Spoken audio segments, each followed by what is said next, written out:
to Let's Get Haunted with your host, Nat Strawn and Allie. Welcome back, guys, to episode... what episode is this? 87, I think? If you're watching this and you're like, are they stoned? Why are they wearing sunglasses and suits? And Natalia didn't even have the microphone in the beginning. First of all, we're not stoned. Oh, no, we're not. No, we're not. We're not. Second of all, it's because we're the Men in Black, guys. Yes, welcome to our first official episode of spooky season. Spooky season. We're going hard all season. Hard in the paint. We do not take this lightly. No. This is like a national holiday / month for us. That is true and accurate. Yeah, and this is our culture, and don't disrespect our culture. That's right. Actually, why are you even asking us why we're dressed like this? That's rather offensive to my paranormal culture. And if you don't know who the Men in Black are, what's that thing on Twitter where you don't have to explain stuff to people who don't understand your culture? I feel like it's just there's no time to explain. We should be our own meme by this point. Yeah. Yeah. There's no time to explain. Well, Natalia. Yeah. How are you today? How long are we going to do the show in sunglasses? You know, everything's really dark. It's hard for me to see. I'm wondering, like, do I look better because most of my face is hidden? Oh, perhaps. Perhaps. You guys comment if you think we look like sexy Victoria's Secret models. Or comment if you think we look like the Blues Brothers. Oh, yeah. Yeah. You know what? These sunglasses I got like probably in 2017, however long ago that was. And at that time I was living in a closet in Glendale, which we've talked about. Yes, remember I had the roach on my back story. Yes. That place. I bought these sunglasses and they were Victoria Beckham sunglasses and they were very expensive. I put them on a credit card. That's why I lived in a closet. I was not good at managing my money. And they are so tight to my head that like the blood cannot circulate up to my brain. Right. Like literally like denting the sides of my head. They're but I just could never do anything about it because I had spent so much money on them that I was like, this is my life now. This is my life. And they have so many scratches on them. It looks like you have cataracts when you wear them, but I just continue to wear them for the longest time, even though they're literally so fucking painful right now. You know what? And you can't see out of them just because I had spent too much money on them. No blood goes in, no blood comes out. You are, you don't have to worry about getting haunted this episode as long as you have those on because the knowledge isn't going to make it in. It is so, like, I literally feel like my optic nerve, like, blood is getting drained. Well, I guess we're taking them off, guys. These sunglasses, I would like to give a special shout out to our engineer for the day, Kayla, who is off screen.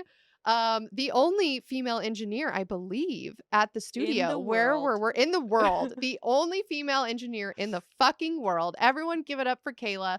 I forgot my sunglasses on my way to work. Oh yeah, sorry. Hold on. Standing ovation. Yes. I forgot my sunglasses on the way to work. And then I texted Natalia and I was like, do you have an extra pair of black sunglasses?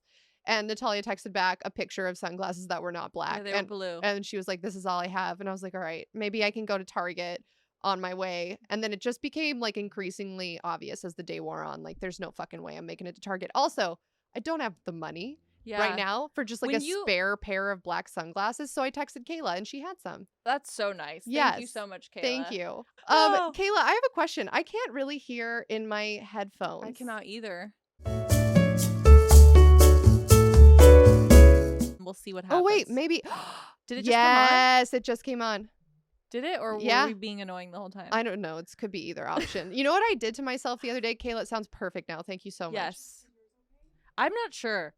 I can hear you. Oh, wait. Now I hear me. Oh, yeah. I hear me now. Yeah. Thank you, Kayla. A whole new world. Okay, but you know what I did the other day to gaslight myself into believing something that's not true? No. I was like, I can eat gluten. This is all in my fucking head. Right. Like, what, it's been several months. I'm going to try to eat a pizza. Yeah. Bad wrong mistake up until like 3 a.m. They have gluten-free pizza. I know they do. Yes, I know. But for whatever reason, it's like, I think you know what it is. I like just assume I'm wrong all the time, especially with this show, because I'll say something on the show, like I'll be telling a story and then someone will leave a comment and be like, actually, like that place that you spoke of doesn't exist or whatever it is, you know what I mean? Yeah. Or like it's actually in this state, not this state. And I'm just like, all right, well, I'm just gonna assume I'm wrong about everything then.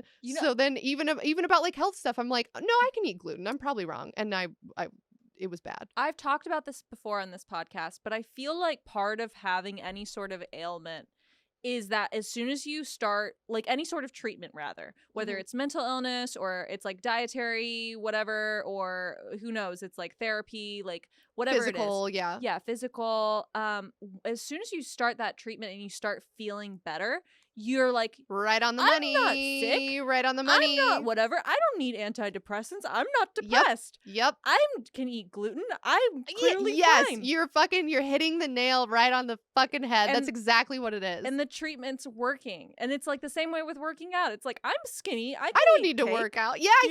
Or I could stop working out now. Like, like this is a lifelong thing you have to do to maintain the way that you want to be, depending on whatever that is. Yes, I used to do that all the time with my asthma inhalers in high school.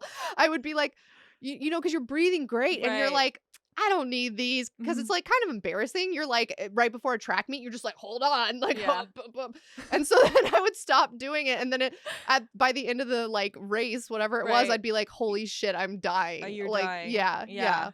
Yeah, it's so true. You start to feel good and you stop. And then you just assume, you're like, you know what? They were wrong about me. Right.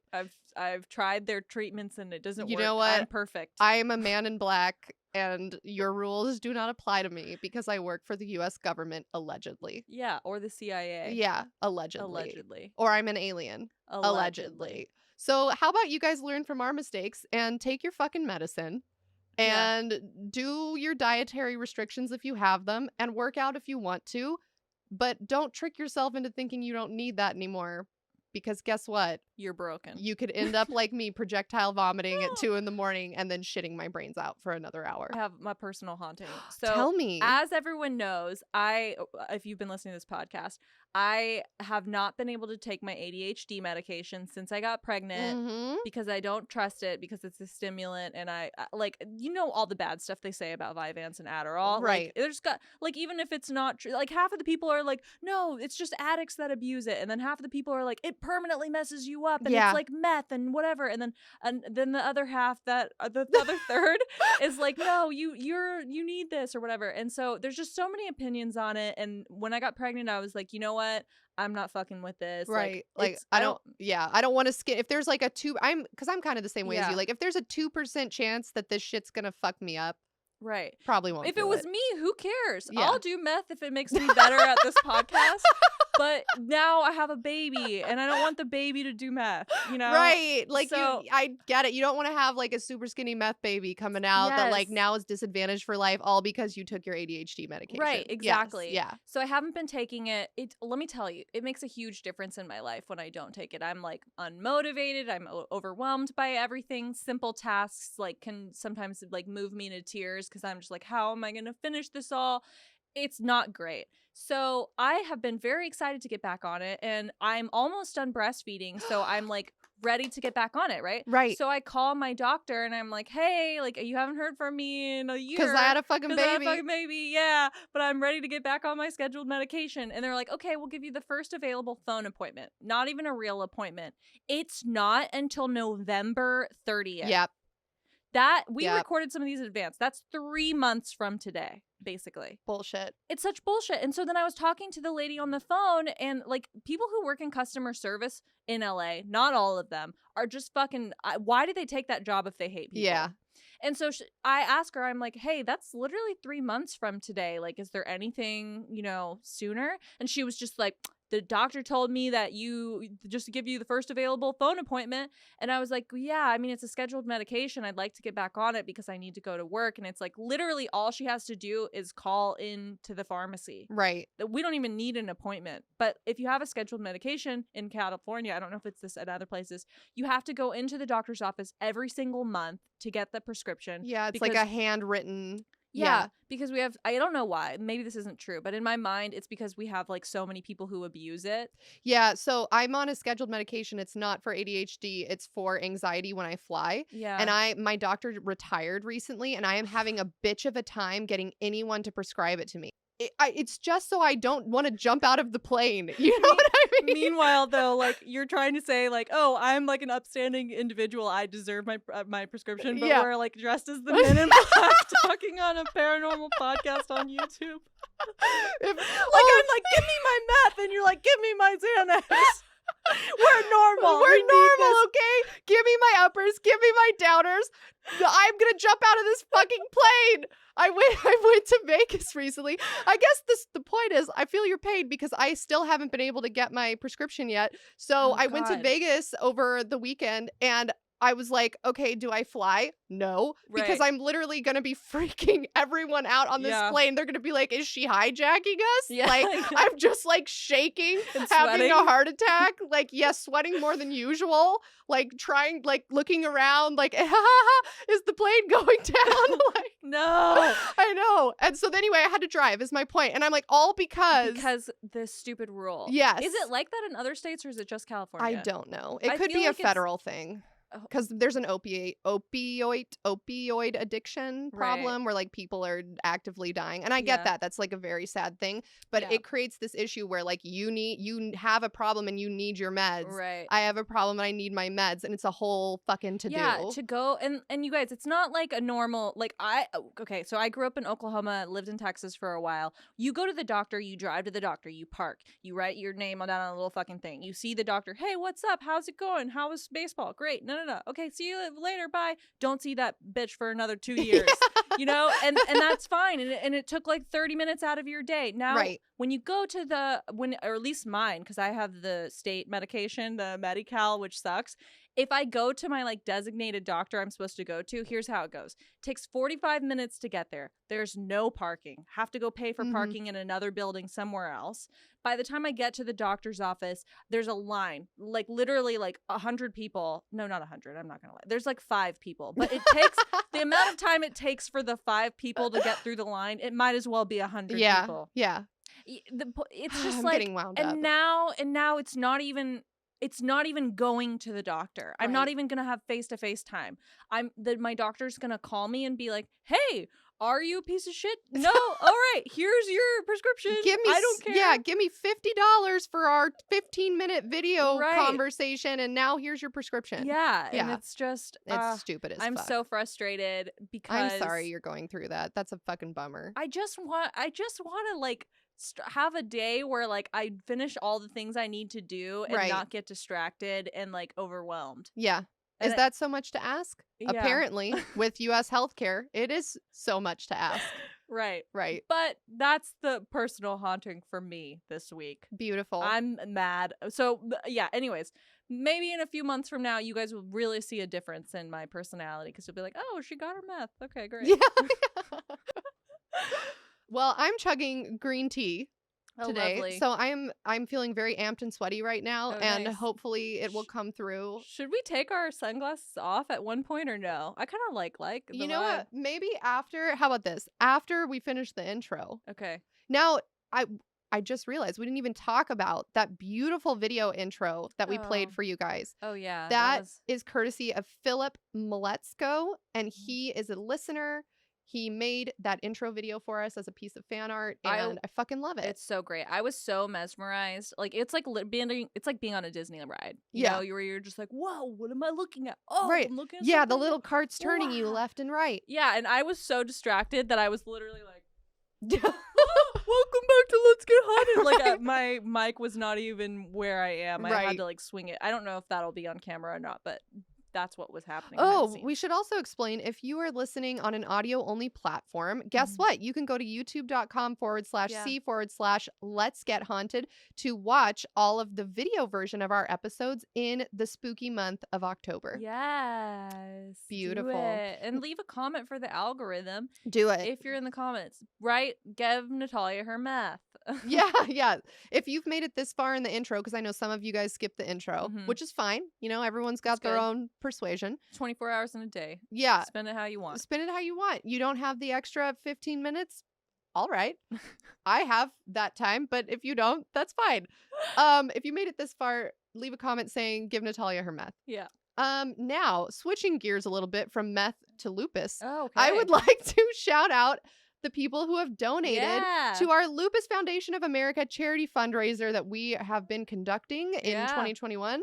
We met our goal. Yes. Can you fucking believe it? I can believe it. We met our I finally donated goal. to it. Yeah, you did. And it was fuck yeah. Thank you, Natalia. Yeah. So let me just go ahead and read off the names of the people who have donated. We have Elena B, Allie T, Amanda G, Amber O, Anonymous, Ashley R, who Ashley R runs so many fucking good Twitter accounts. Hi, Ashley. Caroline H, Femi H, Hal B, Hannah G, Jacob O, Jesse H, Kelsey with 2 L's, Leslie N, Maria O, Natalia S, lovely, Paige K, Patricia Militia, which is just a fun time. Militia. And is that it? Is that everyone?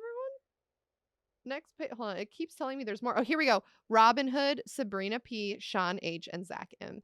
Thank you, everyone. Thank you so much, guys. Thank you. Yeah. You've helped us meet our goal. We, in fact, surpassed our goal. Our goal was to raise $1,000 for the Lupus Foundation of America, and we raised, drum roll, the saddest drum roll, 1,000. There we go. Thank you, Kayla. Thank you, Kayla.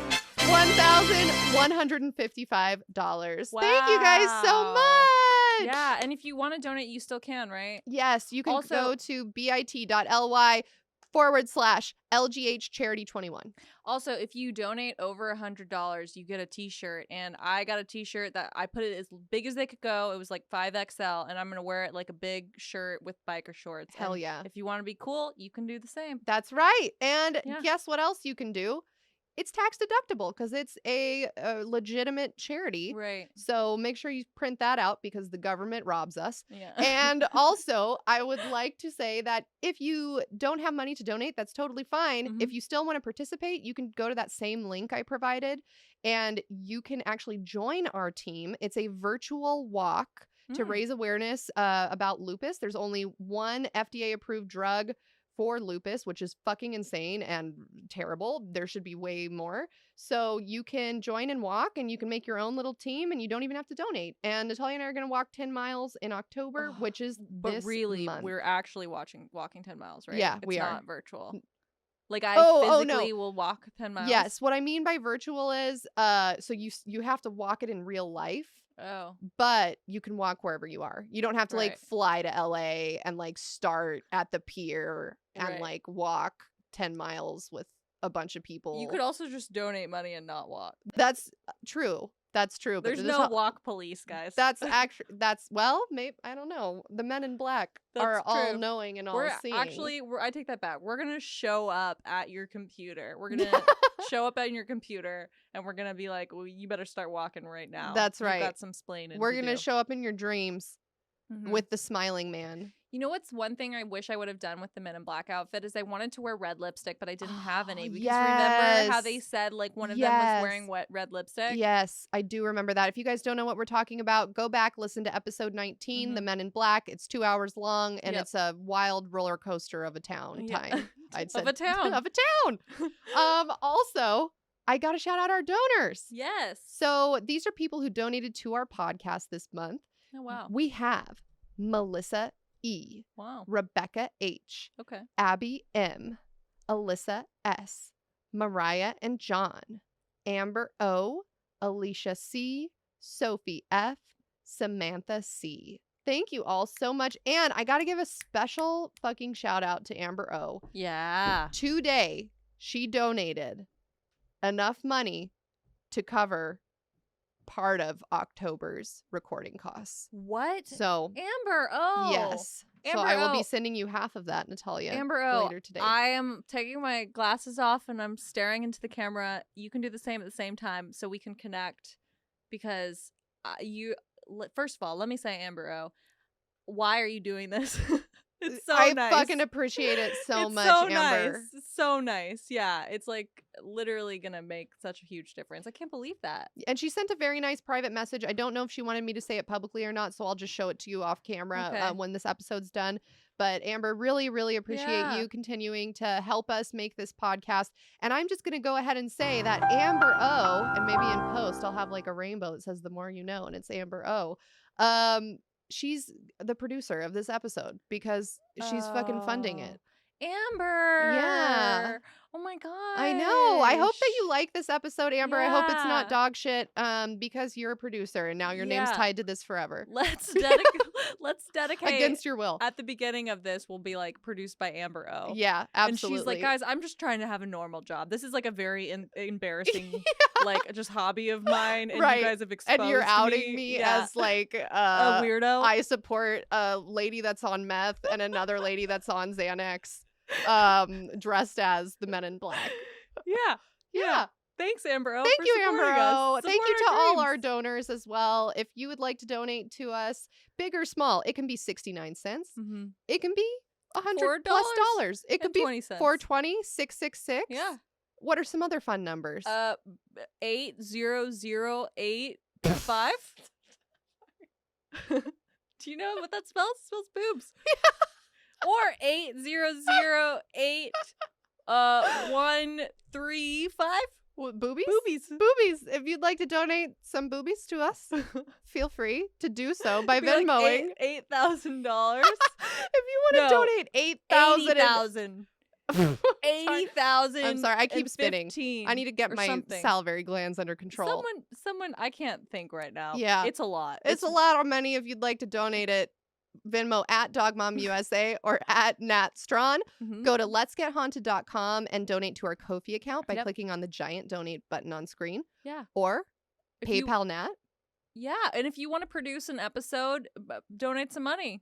Maybe you'll get a production Maybe if you pick the right number, you get to be a producer of an episode. Wow. Whoa. We just keep going for the next 2 hours, and that's all this episode is. Whoa. And it just has Amber O over and over again. Okay. All right. What's this episode? I'm fully amped. All right. I'm amped. Hold on. Buckle up. Were you just going to give me your green tea? No, I'm going to chug some more. I'm I'm really fucking sweaty. Okay, I'm going to take these sunglasses off. Oh, no. Okay. Maybe I'll put mine back on for dramatic effect later. Does anyone else have this problem? Sorry, this is another tangent. Where my nose goes My up. problem is your nose. Yeah. Well, fuck you because I'm not changing it.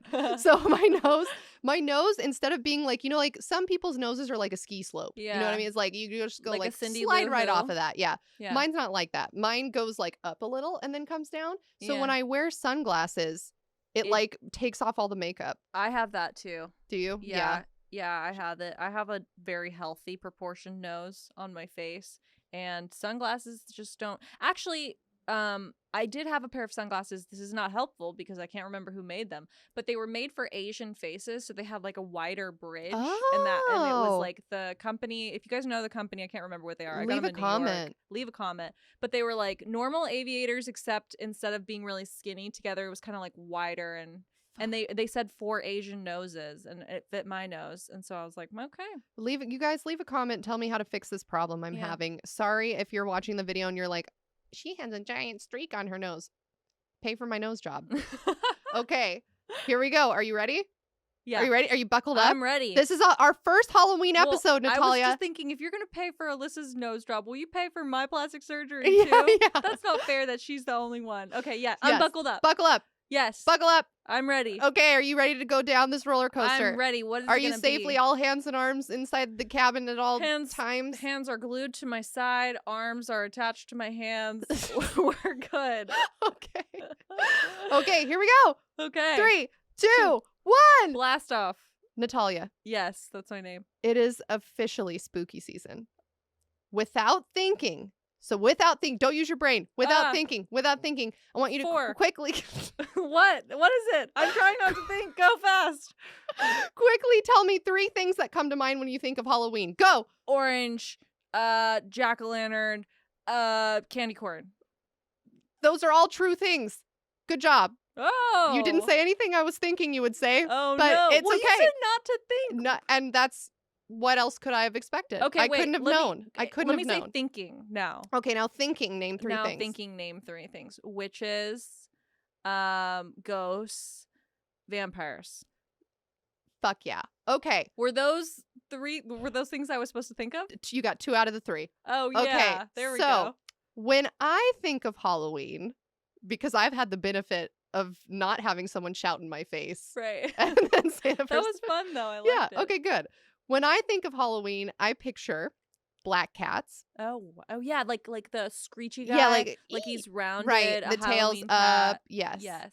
Pumpkins, which you said. Yes. Magical spells. Oh. Dark forests. Oh. Crumbling castles with trap doors. No, you don't think of this stuff. You don't. I'm gonna call bullshit right now. Cursed potions that poison the mind. Oh. Dancing skeletons.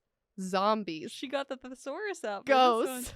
And of course, witches and werewolves. Oh. Now. All of those things. That's right. All of those things embody Halloween. Yes, they do. Now, if any of those things I just listed off are also on your list of Halloween-themed thoughts, then you're in luck. Because I was like, where is she pointing? Your list of Halloween-themed thoughts, then you're in luck. Because the story I am about to tell you today contains quite a few of those things. Yes. A crumbling castle a trapdoor. Crumbling trapdoor castle. Oh. I'm not telling you which of those things are in my story. I'm just saying if those come to mind, you're in luck because some of them are in my story. It sounds like I want to eat it, like a crumbling like a castle cake? Trapdoor. Like Right. It sounds like an exotic. A trapdoor made of bread. Yeah. It's toast. Yes, and it's Hansel and crumbling. Gretel. Yes, agreed. So if you want to eat a trapdoor, you're in luck because today we are talking about one of the most haunted castles in the world. No. Moosham Castle. Where is that? Well, I'm so glad you asked. But before I answer your question, I have to just say I researched this topic for a while and I heard like 7 different pronunciations of how to pronounce the name of this castle. It's somebody's last name. Is so it it's Turkish? What is it? So it is the last name of a family that lived in Austria. Oh. So it could be German, it could be Austrian, German. I'm not really sure. It could be Swiss. Right. But I've heard it pronounced Moosham, Moosham, Moosham, and Moosham. I like Moosham. Yeah, let's do Moosham. Why not? Moosham Castle. Now, you asked me where it is, Natalia, and I already answered, but let's pretend I didn't. Right, where is it? Okay. Moosham Castle is a medieval spur castle located in the mountainous, forested countryside of Unternberg, Austria. You know that I love medieval stuff right now. Yes. I'm very excited. Natalia for this. is obsessed, and her past episode on a haunted medieval castle inspired me to take on this topic. Oh, War Guard. Mm-hmm. Yeah, War Guard slot. That's right. So now you may be asking yourself, as I just read that sentence to you, hey, Allie, what the fuck is a spur castle? Right. What is it? I know what a spur is. Goes on your boot, or it's also like in this moment, I have an idea. Like spur of the moment. Right? Mm-hmm. So if I were using my context clues, maybe I would think it's like the end of something, like a sharp point. You know what? You're pretty close. What's a spur castle? Is it like on the end of an island or something? Oh, you're so close. The term spur castle refers to the fact that it was built on a mountain for defensive purposes, protected on 3 out of the 4 sides by steep hills. Ah, so it's like on the point. Yes. Of a crest of like some sort. It's like on the saddle of a mountain. Right. So you okay, in order to build a spur castle, you have to be able to find a mountain that has a little enclave, right, that like were 3 sheer sides, and then you build your castle right there. So the 4th side is where the front is facing of your castle, and the other 3 sides are protected, and that's really desirable because then sorry, I burped. Whatever, whoever your enemy is, it's harder for them to ambush you, because what are they going to do? Fall straight down a sheer cliff to get to the back end of your castle? Guess what? They're already dead. Yeah, it depends what you had in there, I guess. Yeah. That's true. If you had some real good stuff. Moosham Castle kind of sounds like an N64 Mario Kart level. It should be, because this place is fucking haunted. It's haunted. Yes. Wow. So I will also say that this castle is built at an elevation of 3,540 feet, or for people who prefer meters, 1,079 meters. So it's way fucking different. Up there. She's built different. Okay. Now, origins of this castle are murky.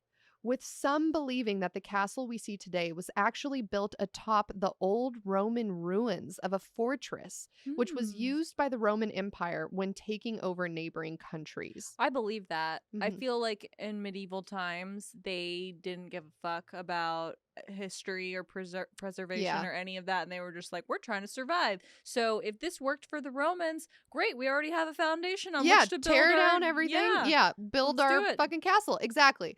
So the way that these castle or these fortresses worked is the Roman Empire, as we know, we don't have fucking time to go into the Roman Empire, but like they were constantly taking over neighboring countries, right? Or neighboring places. Some of them weren't even countries. Okay, they were assimilating new territory all the time. Correct. Yeah. So what they would do is they would send out a troop into an area that they wanted to take over, or that was nearby an area they wanted to take over, and say, hey, just build this makeshift fort. Right. And then house your soldiers there. Then you're going to go into the town, take it over. Right. Build a new fort. Go move on, like move forward. You're just like constantly building new forts. They're like pneumatic builders. Yes. It's like Fortnite. It is like Fortnite. Wow. Is Fortnite based on the Roman Empire? These are the questions that are asked on our podcast and never answered. Right. So if you know the answer, leave a comment below. And if you know what? It's a fact now because we said it on a podcast. Even if you don't know the right answer, leave a comment below. And just say yes. What you think. Yeah. Okay. So that's what like these ruins were. Then at some point, somebody came along and built this castle. We're not really sure who. Right. And the first concrete proof we have of the castle's existence comes in the form of a deed for the property that has the year 1191 written on it. Wow, 1191. 1191. That's a long-ass time ago. But this deed doesn't mean that it was built in 1191. It means that this is just the first time there was like a bill of sale. So the castle was changing hands at that point already. It might have been built in like, 900. Yeah. 800. But this is the first document that we have that says a date on it. Right, exactly. So some argue that the castle existed for much longer than that, but since this is the earliest receipt we have, most historians start with the date 1191 when they're discussing Moosham Castle. Right, okay. Curiously, after this deed, there are no more records of Moosham Castle available for close to 100 years. Wow. The next mention of Moosham Castle comes over 90 years later in 1285 when the Prince Archbishops of Salzburg seized the property and moved into it.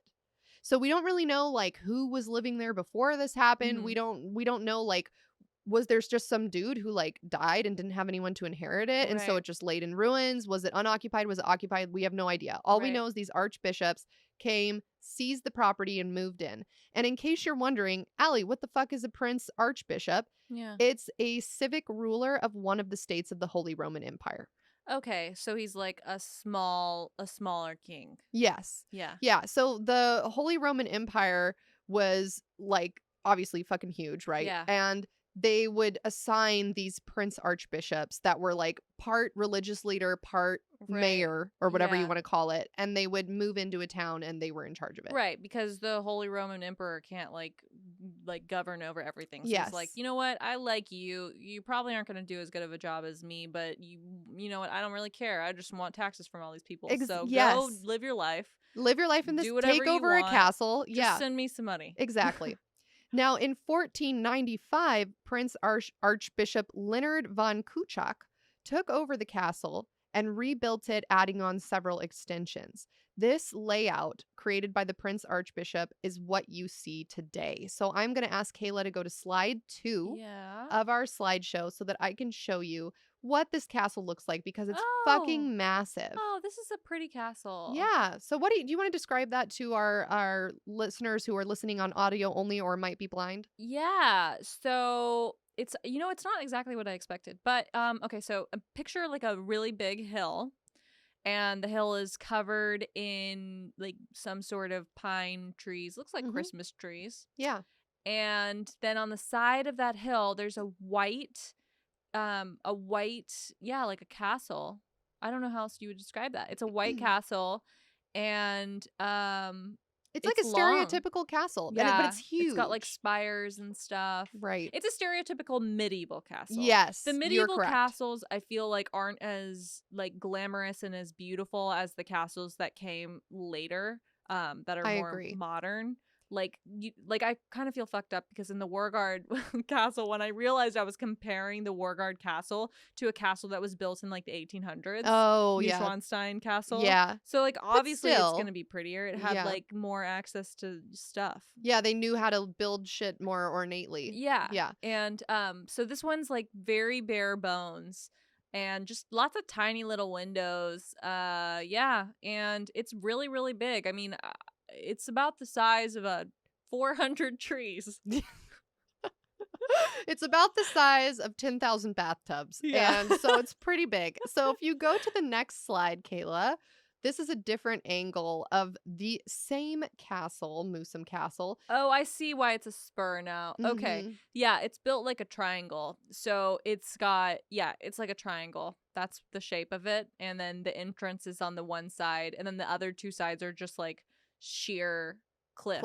Yes, sort of. Exactly. So you can only access it from one side. So it would be easier to guard it, I guess. And if you go to the next slide, it's got a big wall around us. I'm just showing you on Google Maps. If you look up Moosham Castle, it still exists today. Spoiler alert. And this is where it's located. It says Moosham Castle, medieval fortress with a macabre history. And I'm going to tell you why it's so macabre. But first, we're going to go to the next slide. And this is Leonard von Kuchak, the Prince Archbishop who took over the castle in 1495 and built the additions you see today. Natalia, can you describe him to our listeners? Yeah, it's got that. He's made in that weird medieval way where like their bodies are like warped. You know? Yeah, like the body's way too big compared to the head. To the head or something. It's weird, but it's not his fault. He looks like a normal. Yeah, he looks like a person. He looks like a dude. He has like has old my and nose. Young at the same time. Yeah, he's like Benjamin Buttons. Yeah, I'm not sure. I feel like they just didn't paint wrinkles, so it's like you can tell it's an old person, but for some reason it has the shape of the face. Yeah, but there's no wrinkles. Okay, yeah. So, if I was going to describe him, he looks like the Pope. Like he's wearing a Pope hat and he's got like a golden cane, and he has a Bible in his hand, and he's wearing like a cape, like gold stuff. Like he literally looks like the Pope. If you said this was a Pope, I would be like, sure. Yeah. And he's got like little like. That's why I love this show. It's like we just accept what the other person is saying. Like I could be like, this guy was the King of England at the time. Be like, all right, okay. I can't prove you wrong, so you must be right. Okay, now we're gonna fast forward from 1495 when this fuck started living in the castle to 29 years later in 1524. Now, why is 1524 important? Because in 1524, the German Peasants War started. Do you know what the German Peasants War was? No, but I can take a guess. The peasants of Germany were getting fed up that they had to work and plow all the time and live with their hot brains and syphilis. Yeah. And they were like, you know what? We're going to revolt. That is 100% accurate. Okay. So I'm going to ask Kayla to go to the next slide. Now, this was fucking annoying to me because all of the pictures I could find of like paintings of the German Peasants War have fucking watermarks on them. And I was so angry about it. I was like, how can you watermark a painting that you didn't paint?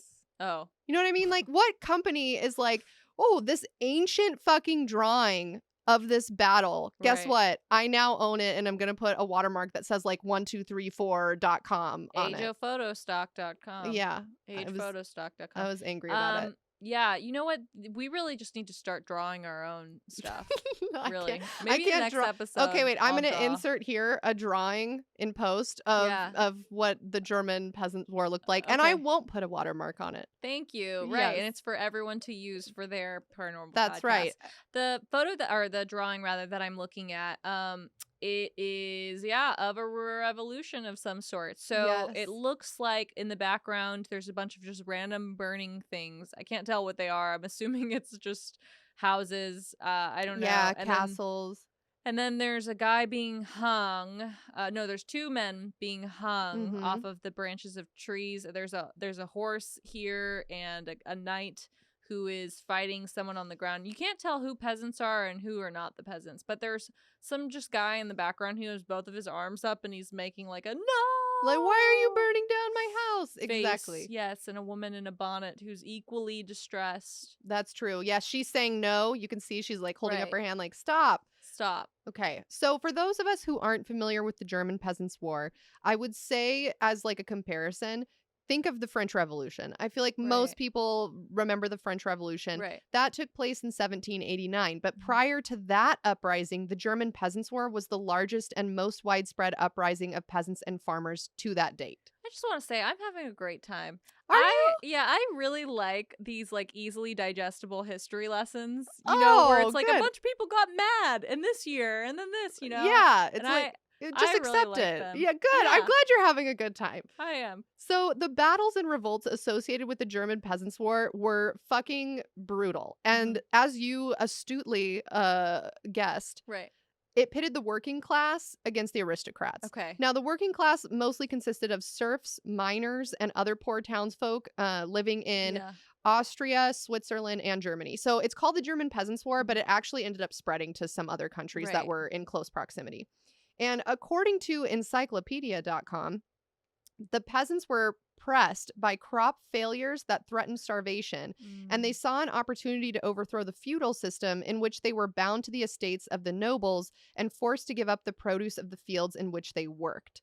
So the whole problem was these serfs were like, okay, it's almost like a caste system, right? Like your dad was a farmer, now you have to be a farmer, but you don't get to choose where your produce goes.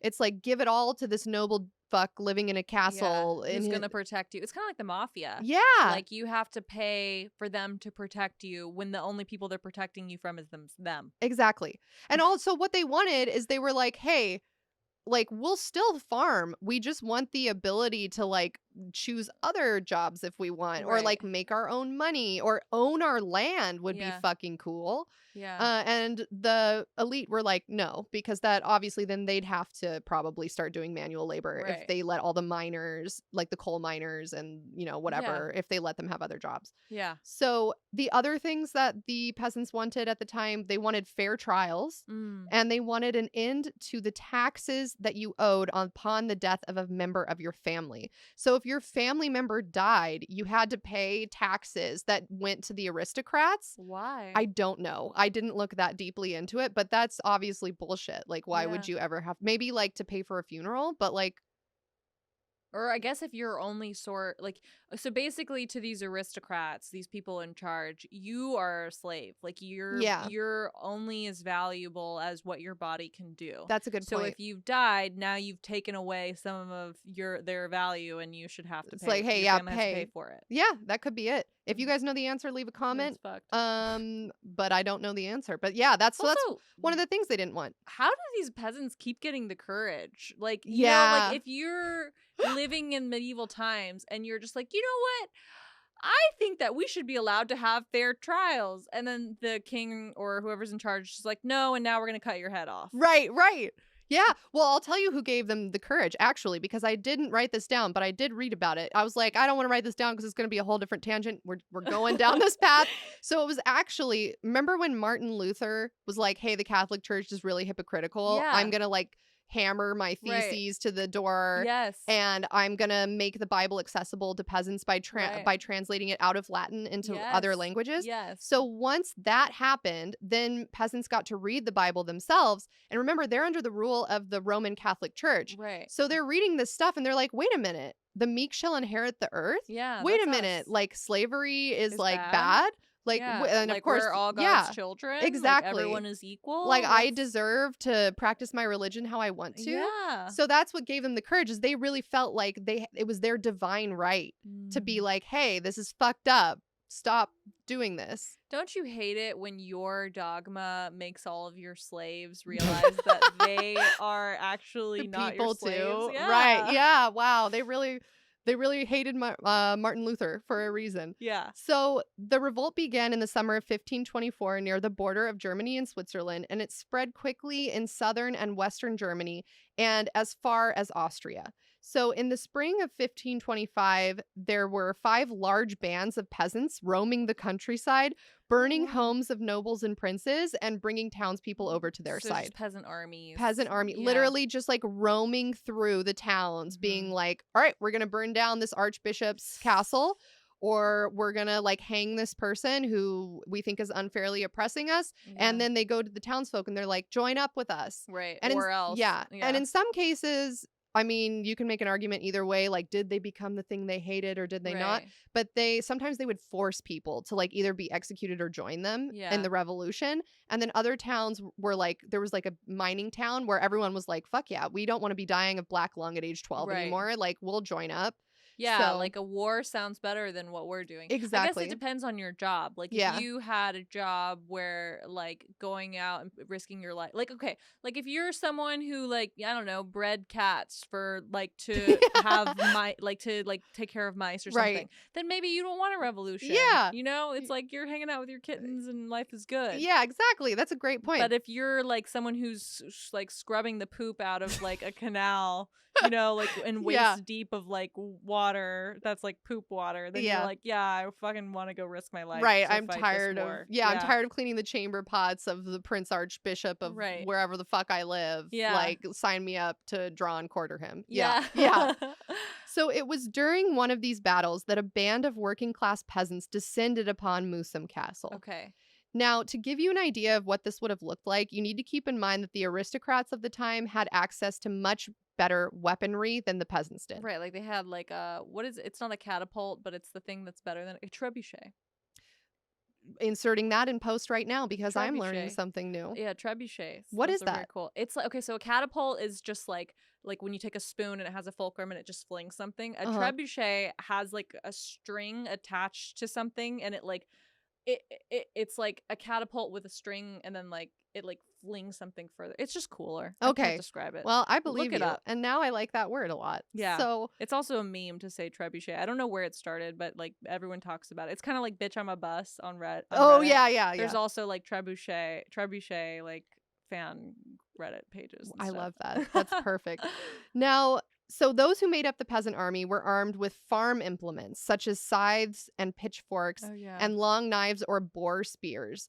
And so this is just like things that they had on their property to either like do the job that the feudal landlords were making them do. Right. They're like, I have a rake. Yeah, exactly. And I'm coming.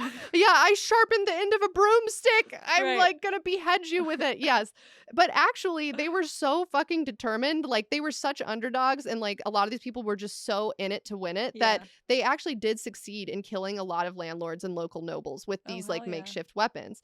Now, while the peasants were able to gather some armor and more sophisticated weaponry from castles and monasteries that they ransacked, for the most part, they were ill-equipped to take on guns, swords, and armor used by the private armies of the elite. Yes, they did. I didn't know they had guns. Yes, they did have some guns.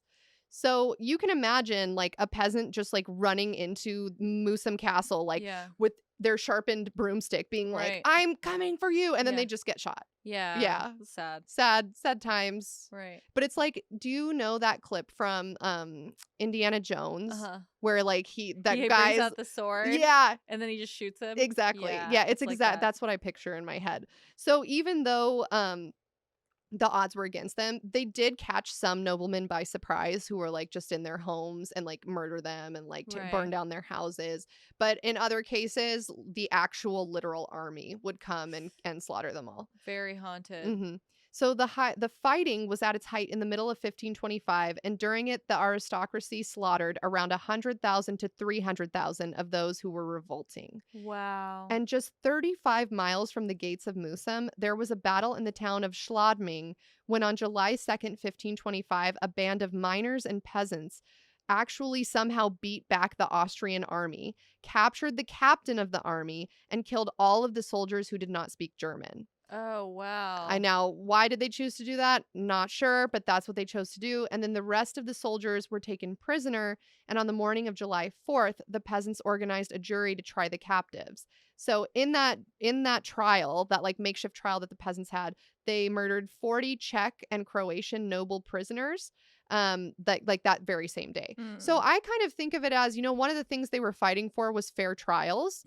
So they were probably just like, you know what? You fucking killed like half of the people in my town in unfair trials. You get an unfair trial. Right. Now, is that right or wrong? Who's to say? Who's to say? I feel like, a lot of times the mob mentality, like you just kind of get amped up and you sort of forget about what it is that you are trying to do anyways. And you're just like, this is really fun. Let's fucking kill some people. Yeah, I agree. It's very easy to get whipped up into a frenzy for sure. So these were like definitely whipped up into a frenzy. Yeah.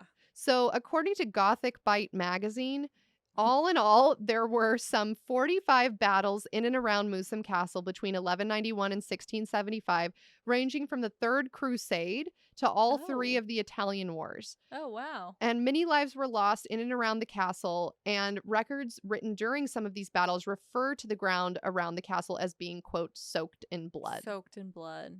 Yeah, I mean, it's probably is. Yeah. So, Natalia, I have a question for you. Yes. So far, does this sound like a pretty fucking haunted location? Yeah, I mean, it sounds super haunted. Like, you're basically telling me this castle has been the site of so much death and destruction and angst and yeah, I definitely think that this has potential to be very haunted. Yes, definitely. And so we're talking about like bloodshed from the Crusades, which are extremely haunted. Right. Like bloodshed from up to 45 wars that took place in and around Moosham Castle. People constantly fighting over who got to have the castle. Right. Like, does this Archprince Bishop get to have it? Or does this random citizen get to have it? Does anyone get to live there? Like, is it descendants from like some family? And so it was just constantly changing hands during all of these battles. Okay, now, if the bloodshed from multiple wars wasn't haunted enough for you, as time went on, Moosham Castle's history would only become darker. No, how?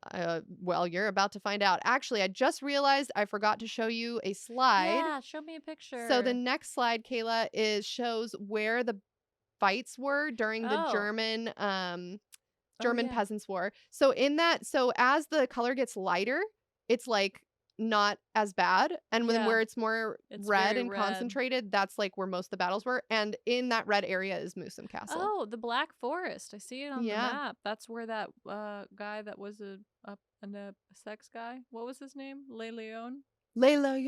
Yeah. Was he in that area? He was in the Black Forest, wasn't he? No, I don't think so. Someone was in the Black Forest. That was there's a Black Forest in the US, and that was where the alien holes guy was. Oh. If you guys don't know what we're talking about, there's no time to explain. Literally, we can't. Just Google "Let's Get Haunted Black Forest." I don't remember what episode it was.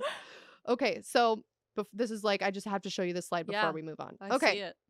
Now, from 1675 to 1690, Moosham Castle was used as the administrative center during the Salzburg witch trials. Oh, the administrative.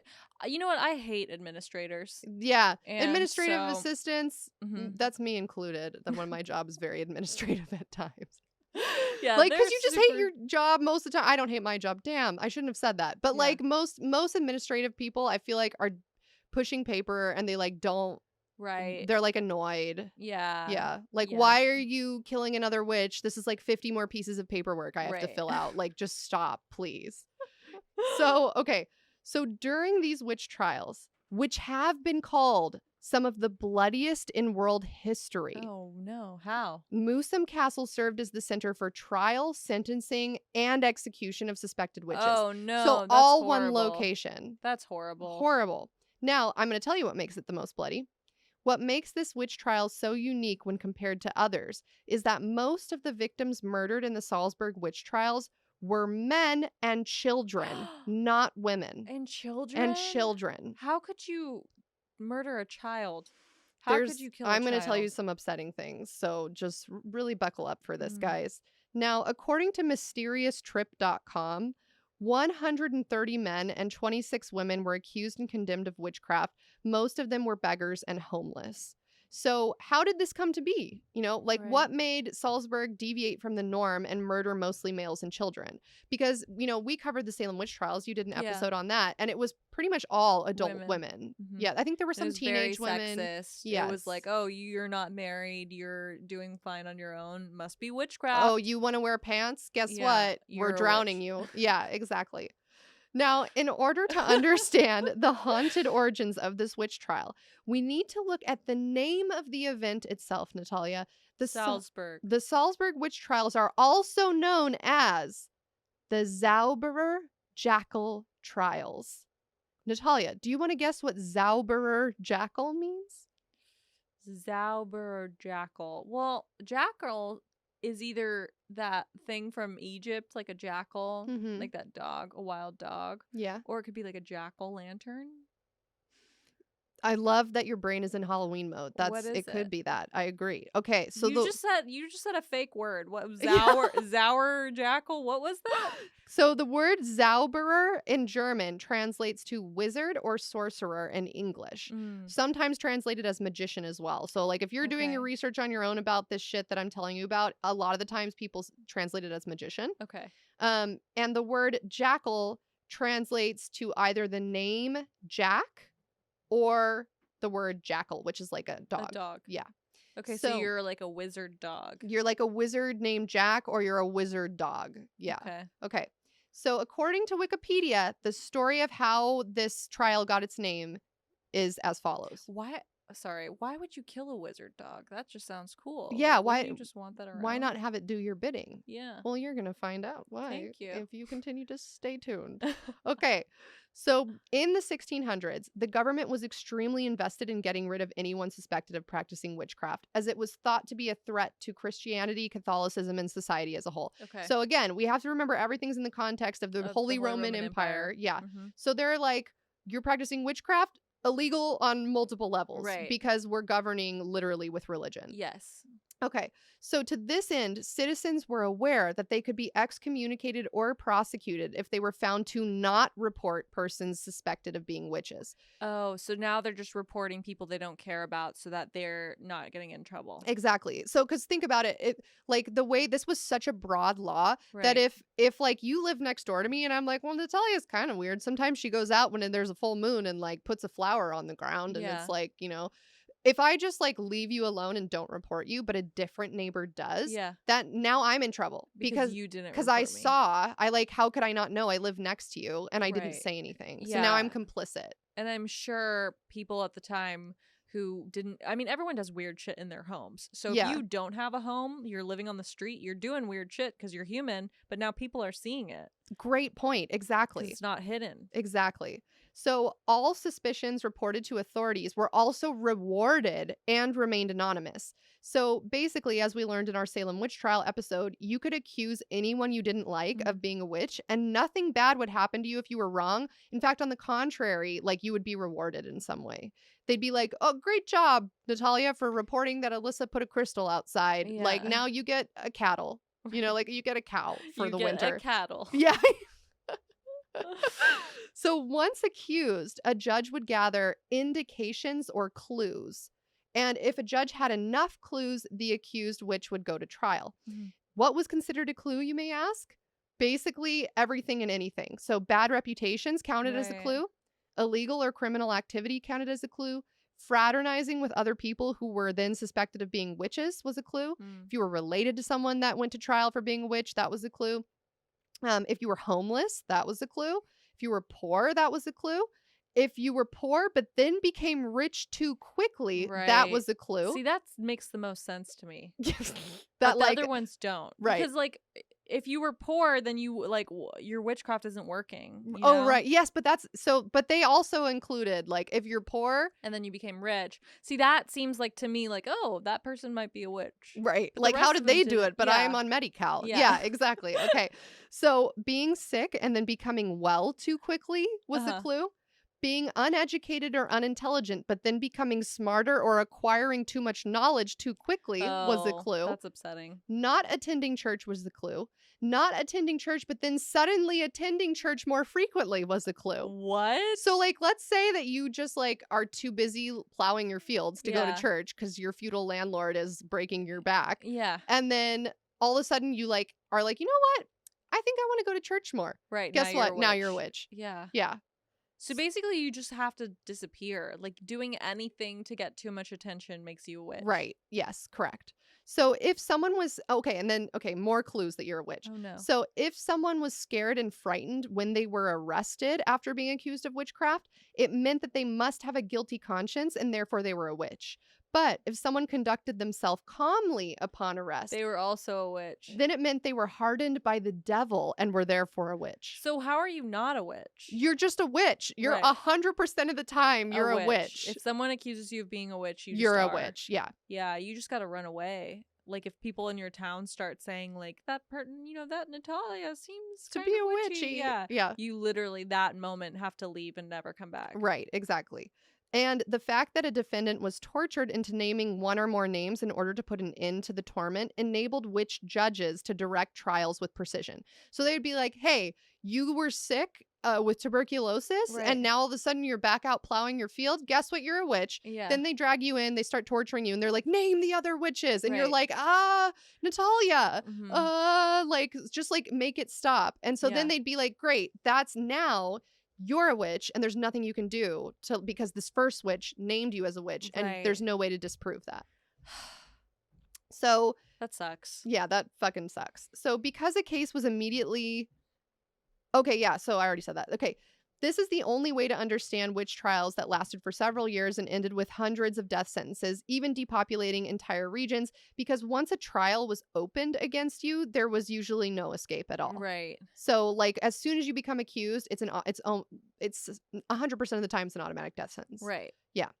So once a person was arrested, they would be taken into a holding area or dungeon. Once at the dungeon, the person would then be locked inside a narrow cell, often with their arms and legs strapped to the walls, ceiling, or floor. Since the prisoners were restrained, they were often gnawed at by fleas, rats, and other rodents ceaselessly for days on end, because your arms are restrained and your legs. Yeah. So there's just rats eating you while you're alive.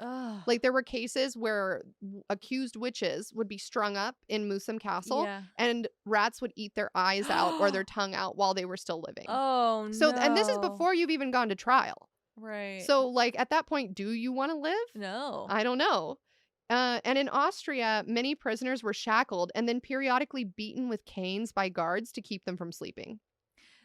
The thing that's like so ironic about all of this is that a huge part of Christianity is like forgiveness. Oh, of course. Like, that's like, I would say, the main thing. Like, the whole thing you believe in as a Christian is that Jesus died to forgive you for your sins, right? Right. And so I just like, this is so ironic. Oh, it's super ironic. And that's why Martin Luther was like, fucking, if you guys need to not be doing this.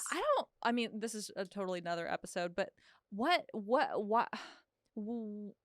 I guess, what were people thinking before they could read the Bible? They were just like, we're just gonna believe what everyone tells us. Yeah, that's what, like, they must know more about this. Like, I guess we deserve to be plowing the fields because that's what our overlords are saying the Bible says. Right. And we just believe everything the Bible says. But you want to know what's interesting? Actually, this is another tangent.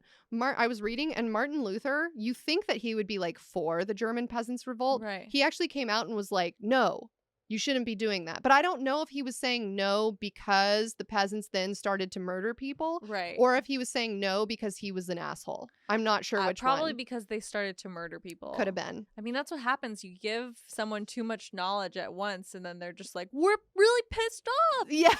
You know? Yeah, it's like it kind of backfired fuck on him. He was like, I really want you guys to understand the Christian religion so, like, you can understand. And then they, like, heard it and were just so pissed off by it that they, like, did the opposite of what he thought they would do. But at the same time, like, can you really blame someone for murdering someone if, like, maybe your wife, like, got unjustly sentenced to death by your feudal landlord, and now you're like, well, I'm gonna murder you at the first opportunity I get, because wouldn't you want to avenge the death of your loved one? I don't know. It's a moral conundrum. Yeah. We've talked about it on the show before. I don't think I have the balls to murder someone that, like, premeditated. I think I could do it in the moment if I was angry. So maybe that's what it is. Maybe you're a peasant and you're angry in the moment. You're malnourished. Right. Your wife got murdered. Yeah.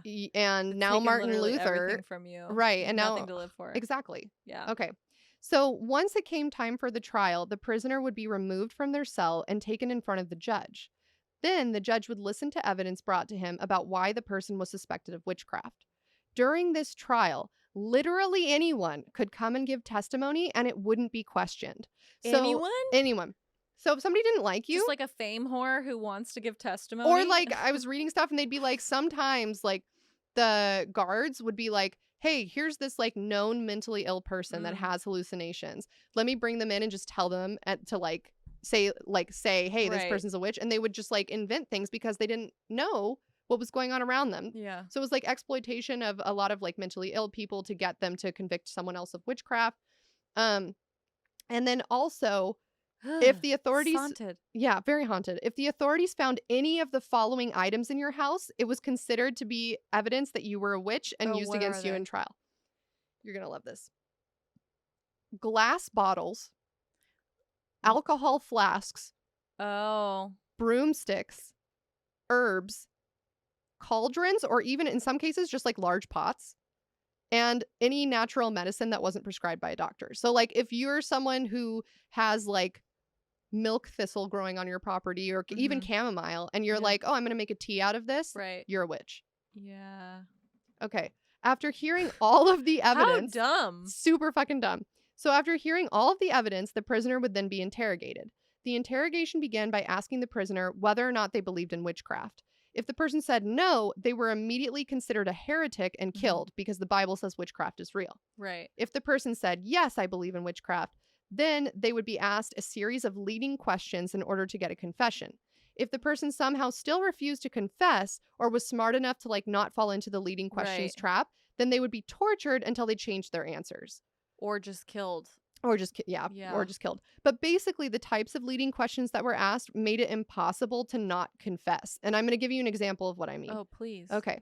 Let's say you're out in the middle of your farm one day. Right. And you see your neighbor.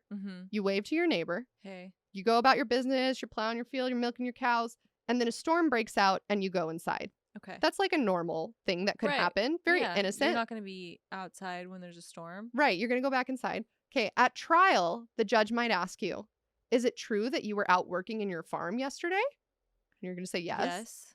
Is it true that you waved your hand? Yes. Is it true that a storm later broke out and destroyed the crops of your neighbor? No. You have to say yes. No. A storm broke out, Natalia. Yes. Okay.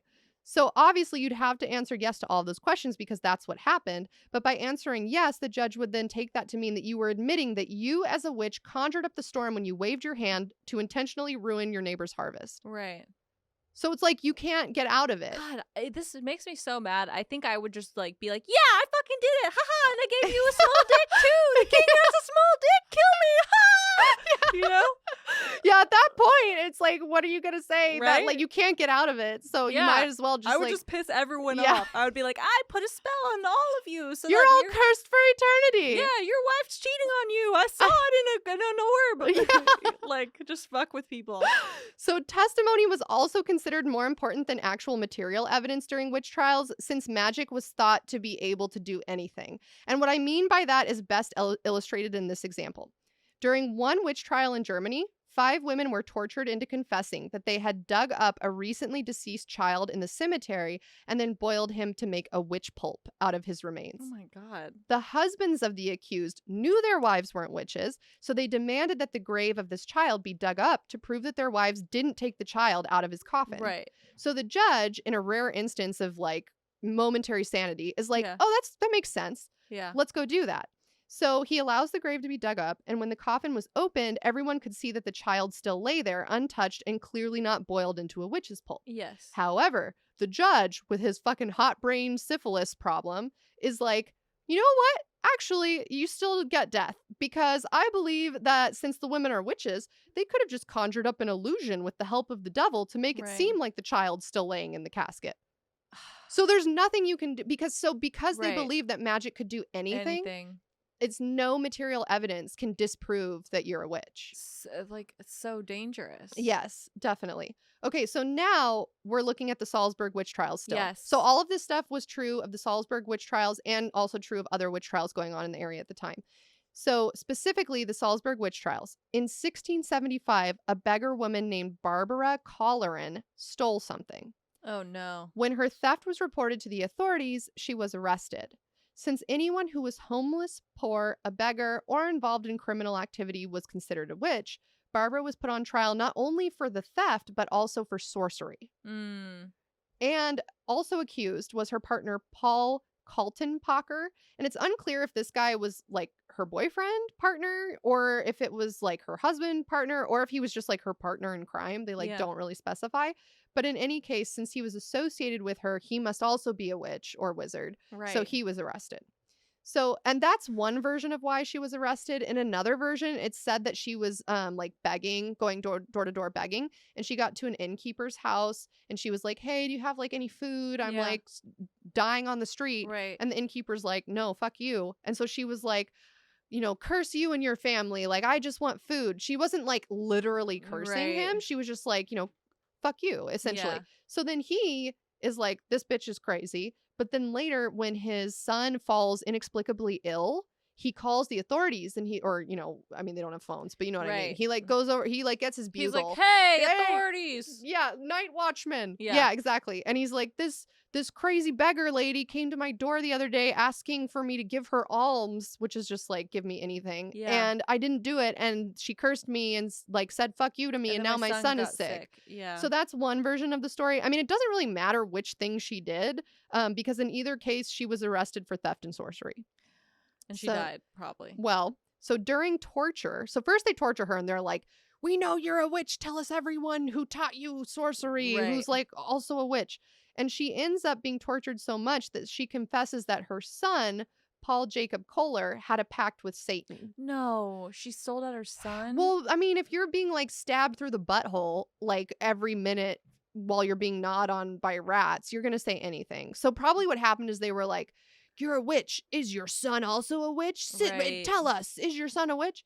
So she confesses and says her son had a pact with Satan, and her partner, Paul, confirms this and goes further by describing Jacob as being a man of 20 years old and the son of an executioner's assistant. And for some reason, the fact that he was the son of an executioner's assistant meant like he was darker and like had more of the potential to be associated with the devil. And then Paul confessed that Barbara had taught her son the profession of begging, theft, and fraud. And again, as we know, criminal activity is witchcraft, apparently. And after her torture and confession, so they finally get this confession out of her. And then they're like, great, thank you so much, Barbara. And then they burn her alive in August of 1675. So after her execution, the authorities then issue an arrest warrant for her son. Yeah. And her son became known as Wizard Jackal or Magician Jackal. Right. He's a magician dog. Right. He's the dog magician man named Jack, possibly. Okay. Yeah. So as authorities began their hunt for Jacob, more and more rumors of dark magic began to fly around the city, causing police and guards to be incredibly fearful of finding him. So they're tasked with finding him, but at the same time, they keep hearing these crazy fucking stories. And so they're afraid. So they might actually have not been looking very hard for him, but they're pretending. They really believed that he was this crazy magician who could light their genitals on fire. Yeah, with Satan's wishes. Exactly. So rumors abounded of Jacob himself being a human-demon hybrid transformed by the power of his pact with the devil. And in their quest to find the magician Jackal, as he would become to be known, Austrian authorities would capture and torture any children and teenagers that were rumored to have been in recent contact with him. Aww. And during the interrogations of these captive beggar teenagers, the confessions of the prisoners led to more and more myths about the magician Jackal. He was claimed to be able to make himself invisible, enchant mice and rats, and make the mice and rats ruin the harvests of the farmers in the area. So basically during the time Salzburg was going through kind of like this famine almost, like there's just like bad harvest a couple seasons in a row. And they were like, it's gotta be witches. And now they're saying, oh, it's gotta be the magician Jackal. And he was even portrayed as a murderer. And there were all these rumors that he was super cruel and would capture children and women and like decapitate them with his magic. And so they were. Why would witches want to do that? Like, why wouldn't they just be interested in like becoming the most beautiful and rich and powerful they could be? All great questions. Like, why do they want to be like poor beggars, like sending rats to the fields? Exactly. That's the thing. If you were actually a witch, you wouldn't be poor. Right. Because you would be the king or something. Exactly. Okay. So he was the most famous wizard ever in the city's history, but he was actually never captured. And some people are like, it's because he was a wizard. Some people are like, he never existed. Oh. And like the lady who was tortured just made up that she had a son. She had a son. That's a great idea. And other people think like, no, it's because the guards were so afraid that they weren't actually looking for him. They were just going after easy targets. Think that she made up someone because she didn't want to sell out a real person. Yeah, that's very smart. I think she found a way to get out of eternal damnation or whatever. Right. Like, I don't want to harm anybody, so I'm just going to say I had a son. Yeah. Whose name was Jacob. And he had a pact with the devil. Yeah. I don't know. And in 1677, the government was said to have received the news that Jackal was dead. And they received this news after they had arrested a homeless beggar child named Dionysus Feldner, who is described as a handicapped 12-year-old who was nicknamed the dirty animal, which is like fucked up. He's just this child on the street who's an orphan and homeless, and everyone just called him like a dirty there's animal. That dirty animal. I know, it's fucked up. Sad. So, also, his name is Dionysus. They kind of set him up for failure with that one. Yeah, well, like you're gonna name your kid Dionysus in the Holy Roman Empire, and he's a crippled in right. Yeah, you know, it's fucked up. This guy just never had a start at life. So Dionysus was tortured until he confessed that he had been in contact with the magician Jackal 3 weeks earlier. And the boy confessed that the Jackal was the leader of gangs of poor beggar children and teenagers from the slums, to whom he taught dark magic rituals that involved the devil. Oh, that sounds kind of cool. Yeah. This confession whipped the authorities into a frenzy, and they began to conduct mass arrests on all of the homeless children and teenagers in Salzburg. And the hysteria spread to the entire archbishopric and developed into a great hunt of beggars, homeless, and poor children and teenagers. And especially gangs were targeted. So let's say, like, obviously, if you're homeless, you're going to form a gang with other homeless to, like, so that people don't fuck with you. You know, like, you need protection. You literally don't have a home that can protect you. Right. So they would find these gangs and they would be like, well, you're a gang, you're conducting criminal activity, probably, you're homeless. Yeah.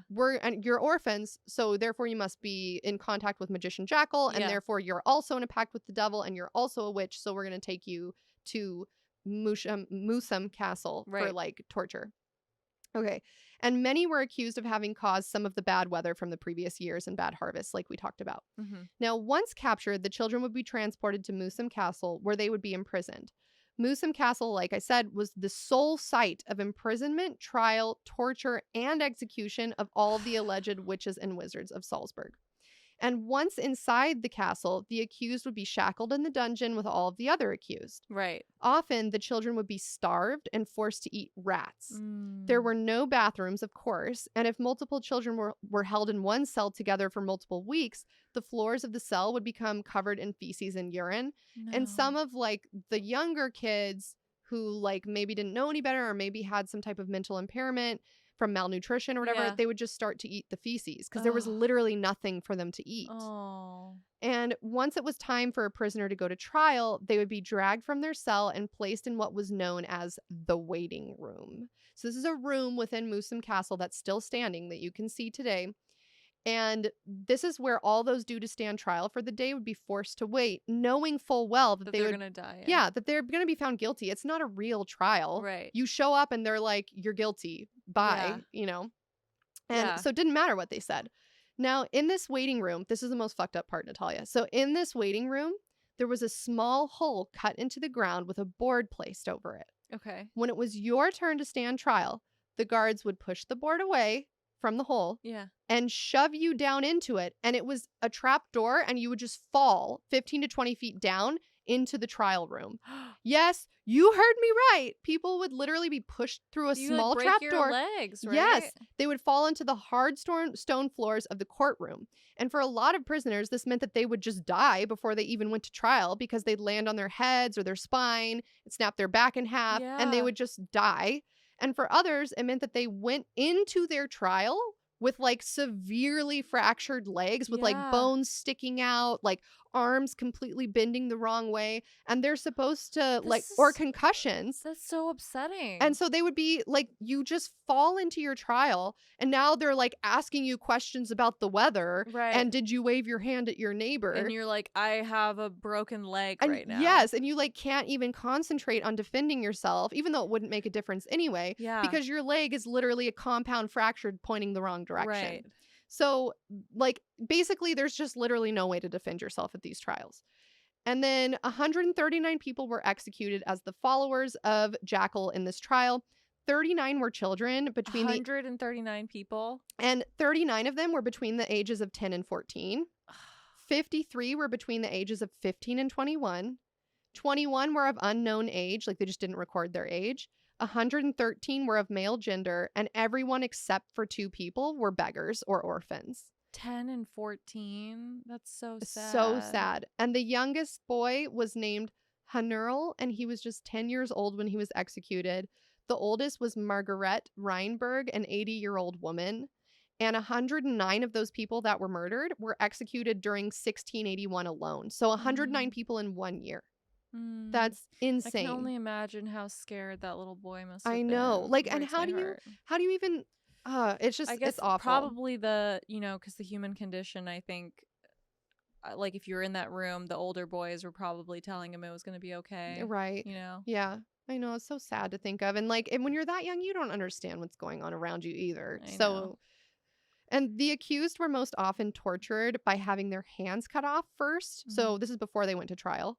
Having their hands cut off, being branded by hot irons, and then they would be thrown into a fire and burned alive when they were found guilty. But if you were lucky, this was considered the Christian thing to do if like it was a young child that was found to be a witch. Yeah. You would be killed by hanging or decapitation first before your body was burned. Right. So that was considered being like compassionate. Like, I'm not going to burn this child alive. I'm going to decapitate them first. Who is this I wonder if like the people historically who do the executions, if they knew it was all bullshit. Oh my God, I'm so glad you asked that because I'm going to tell you really in a little bit. I'm going to tell you who carried out the executions. Yeah, like did they know it was all bullshit and they like every night got home and they were like, man, I fucking hate my job. I had to, like a little kid was crying and I had to cut his head off. Exactly. I know. Crazy. So other methods of torture involved having your arms and legs tied to several different horses and then having your body ripped apart. Yeah, while you were still alive. And not all of those who went to trial were executed. Some of the smaller children just got their hands chopped off and then were branded on the chest as witches, like with like a giant brand that said witch. And then they were kept alive only to be paraded around the town to warn others against practicing witchcraft. So they'd have like, if you survived your torture and they like for some reason took pity on you, you would still be imprisoned, but they would like parade you around every once in a while. Be imprisoned in like this like fecal hole in the ground. Exactly. Terrible. So the next slide I want to show you, Kayla, if you can go to it, is just shows someone being drawn and quartered or pulled apart by horses. So I'm sure this is like the least chill thing horses have ever done. Yeah. I really like horses, but it's like very not cool. Well, they don't know what they're doing. I also like I don't understand the drawn and quartered thing because I'm trying to think like I guess maybe internally your like bone like your limbs would come off of your body or whatever, but like it wouldn't break the skin, would it? For some people it did, yeah. Oh, because they would just keep like hitting the horses, you know, like to keep running, and eventually they would just run until the point where your body would literally be ripped apart and your guts would be like falling on the ground. And sometimes it would be like just your arms that came off or just your legs that came off, but most of the time they would tie you on so tight. I researched this and I wish I hadn't. They would like tie and bind your arms and legs so tight that you would rip at the middle. Yeah, pretty fucking insane. So as time went on, Moosham left its shameful past of wars, murders, and witch trials behind it, but a new dark chapter began to take hold of the castle. So you think this is already dark? Well, buckle up because it's gonna get... How could it get darker? It's gonna take another turn. So in 1790, the Archbishop Count Hieronymus von Colloredo, who was in charge of that area of Austria, decided to stop funding the castle with church money as it had been for centuries. So as a result, people were still living in the castle, like noblemen were still living there, but the castle fell into a state of disrepair. Because if I didn't make it obvious enough, the German Peasants War, like, that wasn't successful. Like, there were some sources say conditions kind of improved after that, but like, how much could they have really improved if the witch trials are taking place after this? Yeah, I don't think so. So sometime in the 1800s, the dead and mutilated corpses of cattle and deer inexplicably began showing up around the castle grounds. It's haunted. This led to the townsfolk living around the castle to think that a werewolf must be on the loose killing their livestock. For some reason, rumors began to emerge that those living in Moosham Castle must be, quote, castle-dwelling werewolves. Oh, see, now they've got what was coming for them. And the townsfolk raided the castle and killed everyone living inside. Unfortunately, the dead and mutilated corpses of livestock still kept showing up around town even after the castle-dwelling werewolves were murdered. Was it like a mountain lion or something? Honestly, probably.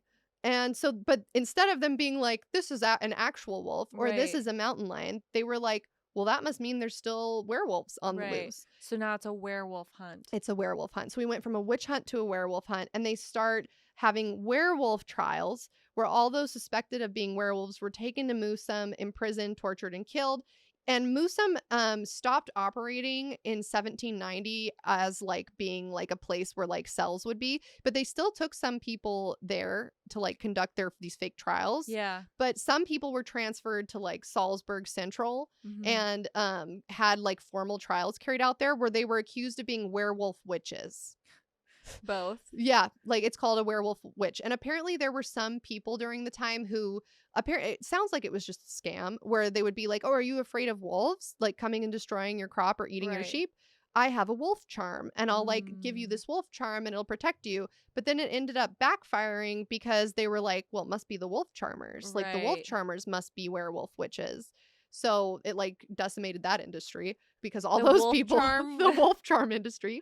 Oh no, the wolf charm industry sounds cool though. It sounds like, you know, like medieval Etsy people. Exactly. You know, like the, like handmade little trinkets and things. Exactly. Now, following the werewolf trials, Moosham Castle continued to fall into disrepair and remained vacant until 1886 when an Austrian explorer named Count Johann Nepomuk Wilczek purchased, restored, and moved into the property with his family. What year is that? This is 1886. Okay, so now we're getting closer to normal times. Yeah. So he conducted an extensive restoration to make the castle habitable once again, and his descendants turned it into a museum, which you can still visit to this day. Wow. So I would like to talk to you about some of the modern hauntings that people claim to see in the castle. And I would like to show you some pictures. So Kayla, if you could go to the next slide. Yes. So this next slide is allegedly like a preserved room of the guy who oversaw all the executions. Oh, wow. So you were asking me about that guy. Yeah. According to mysteriostrip.com, the current owner of Moosham Castle in Salzburg, Austria, is Teresita Wilczek, who's a descendant of that guy that restored it. And she says that the room of Tony, which is this room that we're looking at now, was where the man behind all the torture lived. And apparently, so I was like trying to figure out like who was this guy, and there really aren't many sources, but apparently during the height of the Salzburg witch trials, Tony was this dude who lived in the castle and helped coordinate the execution and torture of the prisoners. So I searched him high and low, like I was trying to find more information. I was only able to find one source in English, so take this with a grain of salt, but apparently his full name was Anton Heilmeyer. And he personally told the executioners and torturers what to do for the prisoners' punishment. So he got to choose if they were going to be burned alive, hanged, have their hands chopped off, be pulled apart by horses, etc. And according to legend, Anton lived a very long life until one day when he simply disappeared. And it is rumored that one night close to the witching hour, Anton, aka Tony, woke up from a nightmare regarding all of the people he had murdered. Yeah. And he decided to go on a walk around the castle to clear his head. Suddenly, a black horse-drawn carriage pulled up to the castle, guided by two large horses with glowing red eyes. Oh. And a handsome man descended from the carriage and whisked Anton away to hell, where he still resides till this day. Some people say that the devil rewarded him for his evil deeds and like holds him in high esteem in hell. And other people say that when Anton was like greeted by this carriage, he wasn't ready to go, but suddenly the souls of all of the people he had tortured showed up. No, they showed up, and the guy in the carriage, who is like the devil, was like, hey, you can either try your luck with all these people who would love to tear you apart and do to you what they did, like what you did to them for all of eternity, or you can take your luck with me, the devil. And so he like chose to go into the carriage with the devil. Wow. And many tourists and employees who work at the castle today claim to feel a dark presence around them. Various voices have been recorded during EVP sessions in the castle, and some people have felt a disembodied mouth breathing hot air onto the backs of their necks. Oh, no. Staff and visitors have also reported being touched on their arms and legs, fingers running through their hair, and hearing banging sounds, footsteps, and the slamming of doors. Wow. Some guests have even claimed to witness the door to the dungeon closing and opening suddenly, even though no one is there, while others have claimed to spot ghostly shadows projected onto the walls of the staircases. And Ghost Hunters International Season 2, Episode 4 actually went to Moosham Castle a few years ago and filmed themselves walking around and talking to the current owner. So I'd like to show you some clips from that episode now and hear your thoughts on it, Natalia. So if you can pull that up for me, Kayla. Two horses were going into both directions. You were sort of cut off in the middle, yeah? And And you can see here, for example, this was for the legs here, yeah, and here were the hands inside. I was in a torture chamber with the school class, and I was standing next to the torture tools when I suddenly realized I could feel human fingers in my hair. I turned around and no one was there. So now we are in the hallway before the waiting room. I don't like to go into this room. This is a room where the people knew they will die. There's a hole in the floor. And they were falling down to the judging room. Of course, they were injured already. And then they had to go to the torture room. All right. Do you mind if we investigate in the waiting room? As long as I don't have to go in there. Fair enough. All right. Shall we head on? Yes, no problem. So this is the room of Tony. He was living in the 18th century and he was responsible to imprison people. Whatever happened to Tony? He died, and because of his age, died very painful. And I had somebody from a tour here, and he said that he could see Tony sitting here in the corner, and he was talking to him. Okay, all right, I'll follow you on. This is the hunting room, and I don't like this room because the room has a bad energy. For example, I went with my father in the morning to open the museum, and he discovered actually that the guns you can see here on this rack, they were upside down, so they were hanging in a different way. Everything was locked. Nobody could have been inside, yeah. And nothing had... System, no, nothing, yeah. All right, shall we head on? Yes. So that is the clip I wanted to show you. And it would be great if you could help me to find something with your the last thing I want to do investigations. before I ask Feel your free closing to thoughts investigate is, Kayla, wherever if you you can like. go back All to the PowerPoint and show my sources on screen. I will say them in post because we're running out of time. But Kayla, if you could just flip through them while Natalia is giving her closing thoughts, that would be great. And actually, I have a couple of photos. I lied. If you can just go through these photos quickly. So there's a cemetery on Moosham Castle's grounds. Here's some of the headstones. They're very old and decrepit. If you go to the next slide, it shows the torture room. And here's some of the torture tools that were actually used during that time. They're still preserved as artifacts. Oh my and goodness. now, if you can go forward, Kayla, to my sources for this episode. These are all of my sources showing up on screen right now. There's 3 slides. Nancy Drew PC. Yeah, Midnight in Salem.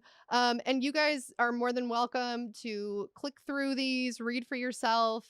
And I will say them in post because we're running out of time. But Lovely. Natalia, what do you think of this fucking episode?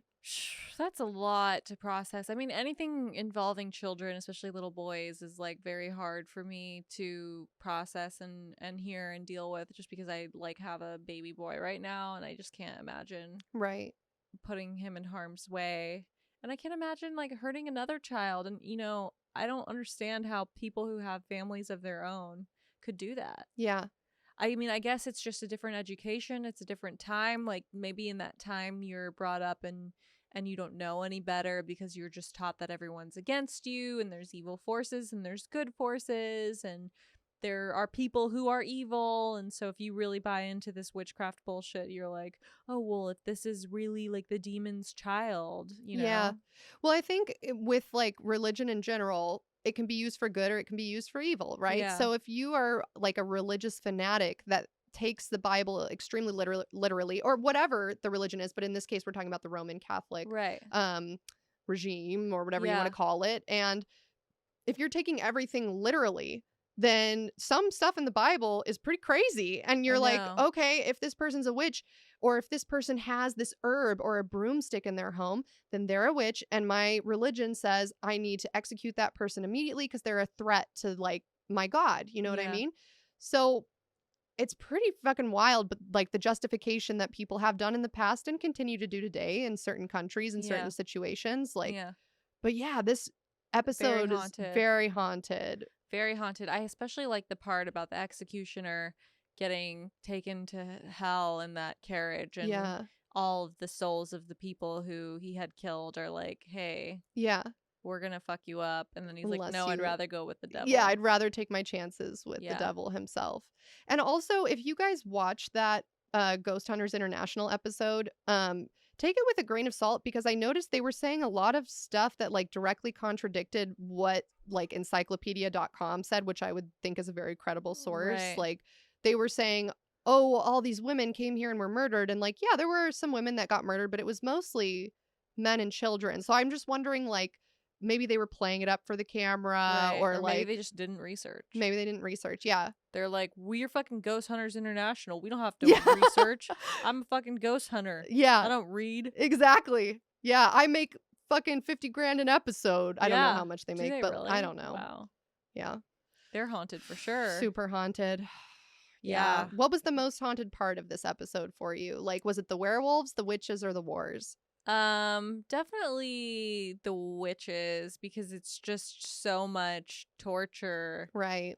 and unjust torture, and Right. it seems like there's really no way to get out of it, which is why I said, like, once you're accused of being a witch, maybe the only thing you can do is scare everyone around you and be like, you know what, I'm a witch, and if you torture Right. me, I'm gonna come to you and accuse your, you know, or why don't you just be like, oh, I did conspire with the devil, and you know who it was your wife. Yeah. Or it was you. Yeah, it was you. Yeah. It was the executioner. He's my Yeah. right-hand man, my Right. torturer. And that's why he's like Yeah. trying to get me out of the picture. Yeah, take off his shirt. You'll see a belly button. I put that there. Yeah.